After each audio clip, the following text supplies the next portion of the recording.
Autorickshaw চাপায় 10 বছরের এক শিশুর মৃত্যু হয়েছে। সকালে বিএম কলেজ রোড এলাকায় এ দুর্ঘটনা ঘটে। পরিবার জানায়, আত্মীয়ের বাসা থেকে বের হয়ে দোকানে চিপস কিনতে যায় জান্নাত সহ 2 শিশু। রাস্তা পার হওয়ার সময় একটি দ্রুত গতির ব্যাটারি চালিত অটোরিকশা জান্নাতকে চাপা দেয়। গুরুতর অবস্থায় তাকে উদ্ধার করে শেরেবাংলা মেডিকেল কলেজ হাসপাতালে নিলে চিকিৎসক মৃত ঘোষণা করেন। পরে অটোরিকশা চালকের বিচারের দাবিতে সড়ক অবরোধ করে বিক্ষোভ শুরু করে শিক্ষার্থীরা।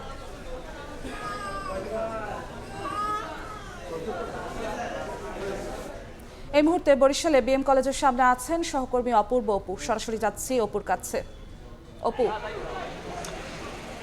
বরিশালের বিএম কলেজ রোডে আজ সড়ক দুর্ঘটনায় 10 বছরের এক শিশু, নাম তার জান্নাত, তিনি একটি অটোরিকশা চাপায় শিশুটি মারা যায়, নিহত হয় এবং সেই নিহত ঘটনার পরপরই সকাল 11:30টার সময় দুর্ঘটনাটি ঘটে, সড়ক দুর্ঘটনাটি ঘটে। তারপর দুপুর 3টা থেকে টানা এখন পর্যন্ত বরিশালের বিএম কলেজের সামনের প্রায় 1 কিলোমিটার সড়ক বিক্ষুব্ধ শিক্ষার্থীরা অবরোধ করে রেখেছে নিরাপদ সড়কের দাবিতে, এবং সড়কের বিভিন্ন জায়গায় শিক্ষার্থীরা আগুন জ্বালিয়ে তারা বিক্ষোভ করছে, দফায় দফায় এখানে স্লোগান তুলছে। তারা 6টি দফা প্রশাসনের কাছে তুলে ধরেছে।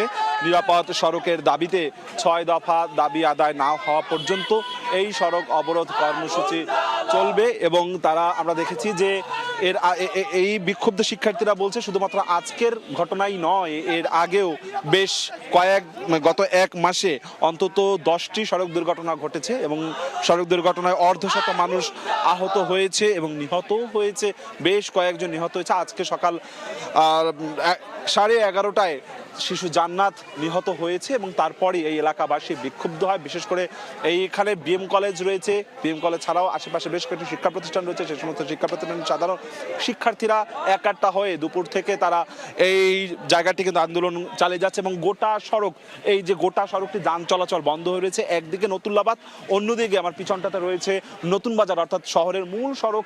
এই সড়ক থেকেই প্রবেশ করে, কিন্তু গোটা সড়কেই কিন্তু সাধারণ শিক্ষার্থীদের তারা অবরোধ করে রেখেছে, যান চলাচল বন্ধ রয়েছে। তারা বলছে তারা শান্তিপূর্ণভাবে তারা তাদের 6 দফা দাবি আদায় না হওয়া পর্যন্ত সড়কটি নিরাপদ করার জন্য ততক্ষণ পর্যন্ত তারা আন্দোলন কর্মসূচি চালিয়ে যাবে। আমার কাছে আপাতত বিএম কলেজের সামনে যে সড়ক দুর্ঘটনায় আন্দোলন চলছে শিক্ষার্থীদের, সেখান থেকে সবচেয়ে এতটুকু খবর ছিল। বরিশাল থেকে যুক্ত হয়েছিলেন সহকর্মী অপূর্ব অপু।